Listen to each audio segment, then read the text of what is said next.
आज तक रेडियो सुनता है सारा जहां।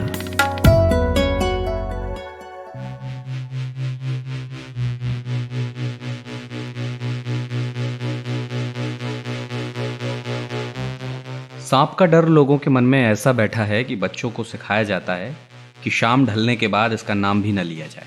अगर बोलना भी हो तो इसके लिए लता या कीड़ा जैसे शब्दों का इस्तेमाल किया जाता है, इशारे में बता दिया जाता है।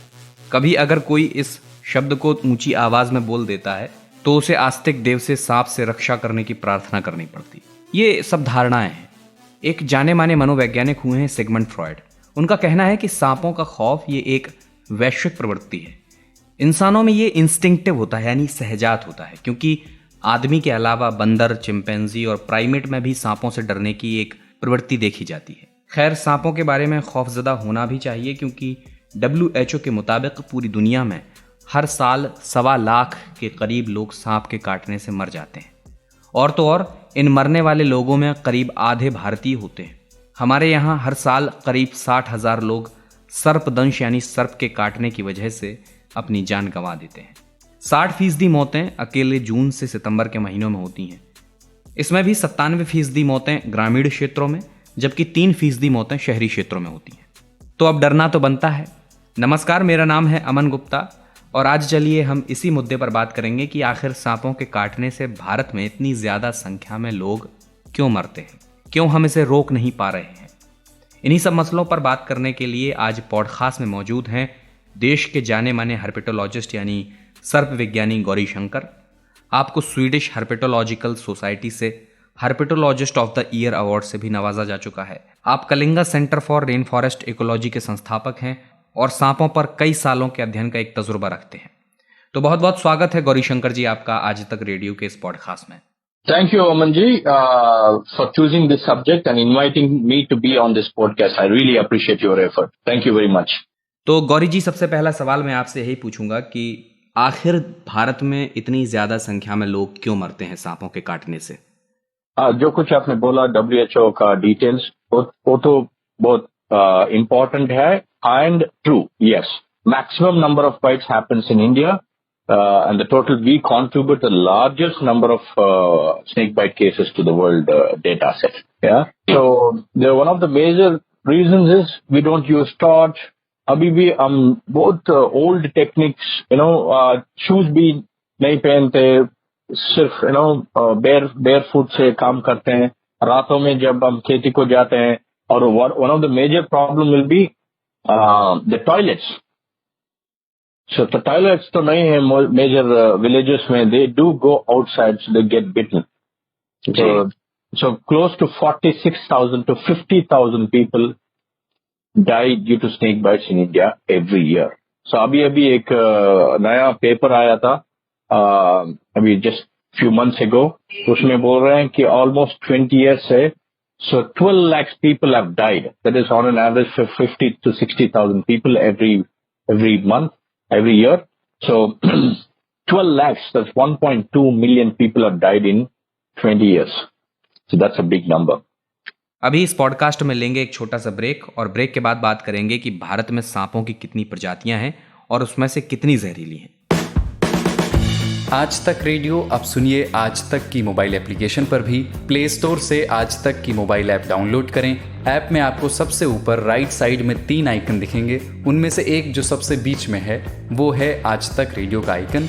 तो उसे उंगली से जरा सा छू दीजिए और खुल जाएगा हमारा पिटारा, जिसमें क्या है, न्यूज़ तो हर जगह है पर हमारे यहाँ न्यूज़ है सही कॉन्टेक्स्ट के साथ। खबर तो आ गई पर खबर से आगे की बात क्या है, उसका एनालिसिस आपको हमारे यहाँ मिलेगा।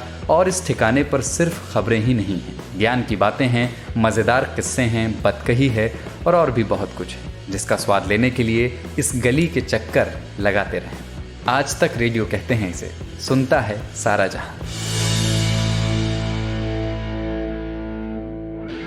ब्रेक के बाद आपका स्वागत है। मेरा नाम है अमन गुप्ता, आप सुन रहे हैं पॉडकास्ट और आज पॉडकास्ट में हम बात कर रहे हैं कि क्यों सांपों के काटने से भारत में सबसे ज़्यादा लोग मरते हैं। इसके इर्द गिर्द तमाम और सवाल जिनके जवाब देने के लिए हमारे साथ हैं जाने माने सर्प विज्ञानी गौरी शंकर। अच्छा गौरी जी, कहा जाता है कि सांपों की जितनी प्रजातियां हैं उनमें सब जहरीली नहीं होती, तो मैं आपसे जानना चाहता हूँ कि भारत में कितनी प्रजातियां सांपों की पाई जाती हैं और इसमें से कितनी जहरीली हैं? हमारा देश में ज्यादातर 300 प्रजाति different types of species are found. इनमें अब 30 to 40 आर वेनमस, जहरीले होते हैं. Okay, 30 to 40. उसमें सिर्फ 4 कोबरा या नाग सांप बोलते हैं ना, और क्रेट, करेट बोलते हैं, Russell's wiper and soft-scale viper. These are the 4 venomous species responsible for these number of deaths in India. सिर्फ 4. So अगर हम गांव वाले या हमारा people, if we can learn about these 4 species, हमारा पूरा प्रॉब्लम सॉल्व हो जाता है. So cobra, russell, soft-scale and crate, ये 4 सांप, जहरीला सांप रेस्पॉन्सिबल है इतना बाइट के लिए. तो इसका मतलब गौरी जी 4 ही प्रजातियां हैं और जाहिर है भारत में हर जगह तो ये होंगी नहीं. ऐसे में क्या माना जाए कि लोग सांप के काटने से नहीं बल्कि इसकी दहशत से मर जाते हैं? दहशत, ह्यूमन द फियर. जी जी, करेक्ट, एग्जैक्टली. सो उसमें भी ज्यादातर क्या होता है, ड्राई बाइट भी हो सकता है. जब मैं ड्राई बाइट बोलता हूँ, सांप कोबरा काटेगा लेकिन जहर इंजेक्ट नहीं करेगा.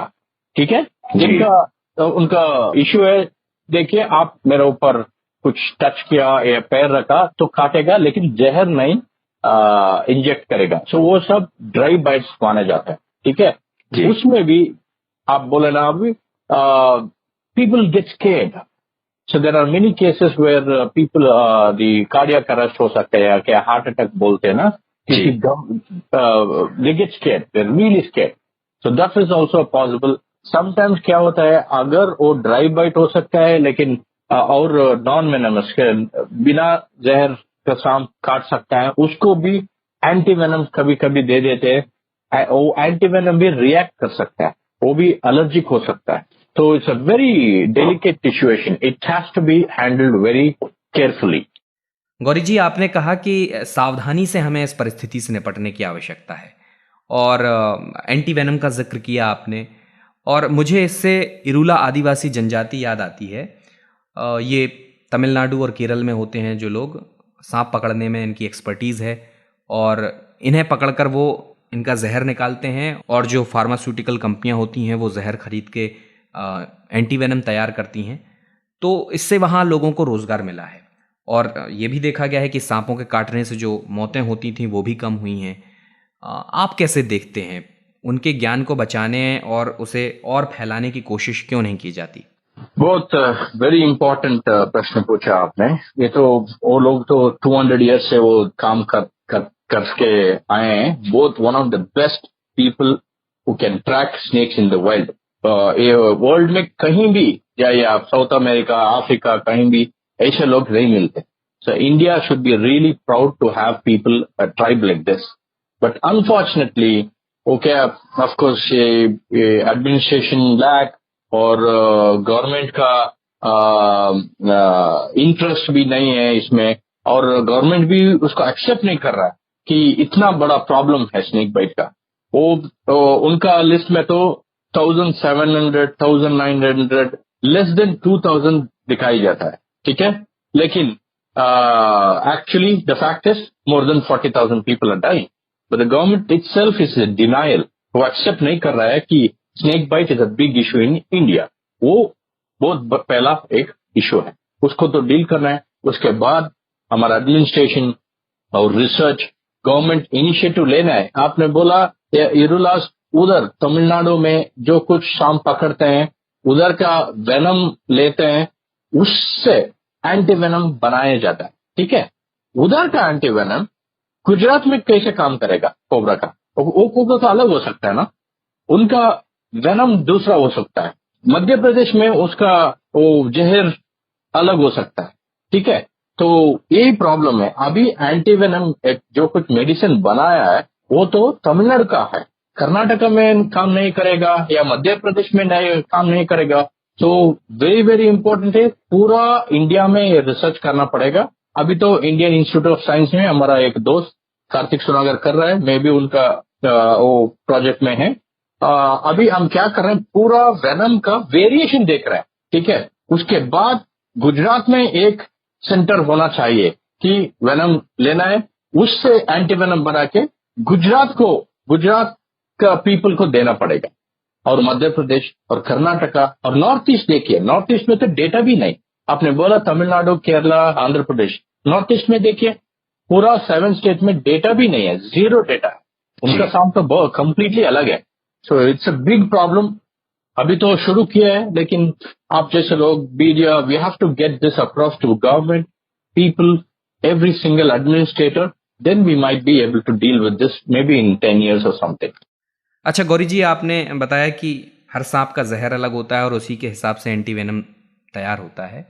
I am little bit curious, बस ये जानना चाहता हूँ कि क्या एक यूनिवर्सल एंटी वेनम तैयार नहीं किया जा सकता जो हर किसी सांप के कांटे पर काम कर सके? एग्जैक्टली, गुड क्वेश्चन अगेन, बहुत अच्छा प्रश्न है ये। तो अभी का एंटी वेनम जो कुछ टेक्नोलॉजी अभी यूज कर रहे हैं वो तो 135 ईयर्स का टेक्नोलॉजी है, ठीक है। अभी जो कुछ एंटी वेनम है उसको बोलते हैं पॉलीवेलेंट, यानी वो 4 सांप बोलता ना मैं, कोबरा, क्रेट, रसेल्स, जी, टॉस्केल वाइपर, वो सब के लिए एक ही anti venom, which is good idea. जब भी एक आदमी को सांप काटता है रात में, वो हॉस्पिटल को जाता है, बोलता है मुझे सांप काटा है, तो हॉस्पिटल का डॉक्टर को पूछेगा कौन सा सांप, क्योंकि रात में तो आपको आइडेंटिफाई नहीं हुआ, तो you don't need to identify a सांप या कोबरा या रसल। सो ये चारों सांप के लिए सिर्फ एक ही एंटीवेनम है, विच इज गुड, पॉलीवेलेंट। लेकिन अब क्या हुआ, मैंने बोला ना, वो एंटीवेनम बनाया है कौन सा वेनम से? तमिलनाडु का वेनम से। So this is the biggest problem. So Gujarat का सांप का वेनम डिफरेंट हो सकता है। So we need to identify different variation in the venom and then and prepare or manufacture antivenom locally for that geographic location and the species specific. So that is what we have to do. That is what the research is happening. अभी तो पूरा India में वो काम हो रहा है और गवर्नमेंट का परमिशन लेना, ये काम करना बहुत डिले हो सकता है। यही बिगेस्ट प्रॉब्लम होता है। जी, तो गौरी शंकर, ये माना जाए कि सांप के काटने को लेकर एक सिस्टम नहीं बन पा रहा है और सरकार इसे कोई बड़ी समस्या समझती नहीं है, जबकि इतने लोग यहाँ मर जाते हैं। तो आप कैसे देखते हैं, क्या सरकार दोषी है इसमें? आई मीन सरकार तो रेस्पॉन्सिबिलिटी लेना है, लेकिन इधर people, humans, I mean people, villagers का भी रेस्पॉन्सिबिलिटी होता है ना। हम तो सांप के साथ क्या बहुत सालों से जी रहे हैं, ठीक है। अभी देखिए विलेज में सबके पास बाइक्स रहता है, सबके पास टीवी रहता है, सबके पास फोन रहता है, क्या वो फोन, वो स्मार्टफोन। लेकिन रात को जब वो पैदल जाते हैं, ठीक से टॉर्च नहीं यूज करते। 500 रुपीज, आई मीन 500 का एक शू पहनने से स्नेक बाइट हटा सकते हैं, ठीक है। वो नहीं करेंगे हम लोग। और बाथरूम में देखिए, जो कुछ बाथरूम या टॉयलेट या किचन में विलेज में देखिए बहुत डल का एक लाइट लगा होगा, यू नो। अब स्वदेश फिल्म देखा ना, शाहरुख खान था, उनका फिल्म में देखिए अच्छा ये फिल्म क्यों 150-200 रुपीज डाल के एक अच्छी सी एक एलईडी बल्ब या ठीक से बल्ब नहीं डालते। सो ये इम्पोर्टेंट है। हम सिर्फ गवर्नमेंट को दोषी नहीं डाल सकते, right? We can't blame government, it's इधर people also have to learn certain things. So both are responsible for this.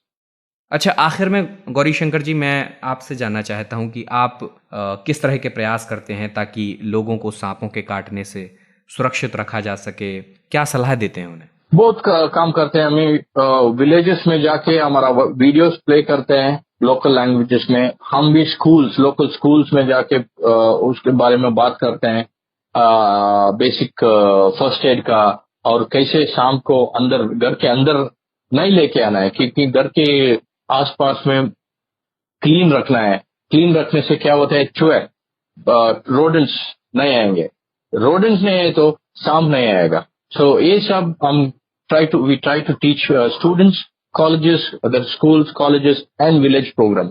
Beyond that हम फॉरेस्ट डिपार्टमेंट के लिए को और पुलिस डिपार्टमेंट और ये फायर डिपार्टमेंट, सब लोगों को हम ट्रेनिंग भी देते हैं, कैसे अगर आप किसी के घर को आ गया तो कैसे पकड़ के रिलीज करना है। At the same time in case उधर एक स्नेक बाइट हुआ तो कैसे ट्रीट करना है, फर्स्ट एड कैसे करना है, ये सब करते हैं. So we have to do this nationally, like corona के जैसा या हमारा पोलियो ड्रॉप्स के जैसा. We have to make it a big issue and reach every single villages in India. That's the only way we can deal with it. We are trying our best to do that. Yeah. तो ये podcast आपको कैसा लगा? Email के जरिए radio@aajtak.com पर हमें ज़रूर बताइएगा. पॉडकास्ट में ऐसे ही तमाम मुद्दों पर हम अक्सर बातचीत करते रहते हैं. आज तक रेडियो के वेब पेज पर आप पॉडकास्ट कैटेगरी में जाकर इन पॉडकास्ट को सुन सकते हैं. इसके अलावा तमाम जो ऑडियो OTT प्लेटफॉर्म्स हैं जैसे Spotify, Google podcast, Apple podcast, यहाँ जाकर भी आप हमारे पॉडकास्ट सुन सकते हैं, उन्हें सब्सक्राइब कर सकते हैं. सोशल मीडिया पर हमारी मौजूदगी है, फिर वो चाहे फेसबुक हो, ट्विटर हो, इंस्टाग्राम हो या यूट्यूब हो. इन सब जगह पर जाकर आप हमें फॉलो कर लीजिए ताकि आज तक रेडियो के कार्यक्रम से जुड़ा कोई भी अपडेट हो वो आपको तय समय पर मिल जाए. अमन गुप्ता के साथ थे आप. अब इजाज़त चाहूँगा. नमस्कार.